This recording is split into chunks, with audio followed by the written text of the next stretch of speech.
ভগবান শ্রীকৃষ্ণ কেন মাথায় ময়ূরের পালক পরে তার কাহিনীটি ত্রেতা যুগের সঙ্গে যুক্ত।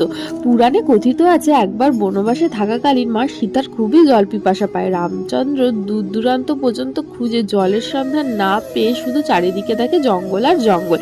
কিন্তু শেষমেশ শ্রী রামচন্দ্র মাতা প্রকৃতির শরণাপন্ন হন এবং বলেন যে, হে দেবী, যেখানেই জল আছে তার মার্গদর্শন করুন। তখন একটা ময়ূর আসে এবং ময়ূরটি রামচন্দ্রকে বলেন, জল পাশেই আছে, কিন্তু আপনি পথভ্রষ্ট হতে পারেন, আপনি আমায় লক্ষ্য করে আসুন, পথে আমি এক একটি পালক ফেলতে ফেলতে যাব। কিন্তু বলা হয় ময়ূরের পালক বিশেষ এক ঋতুতে পড়ে, কিন্তু ময়ূরের যদি নিজের ইচ্ছায় পালক জড়িয়ে ফেলে তবে তার মৃত্যু হয়ে যায়। শ্রী রামচন্দ্রকে পথ দেখানো ময়ূরটি তাই হয়েছিল, জলাশয়ের কাছে পৌঁছাতেই ময়ূরটির মৃত্যু হয়ে যায়।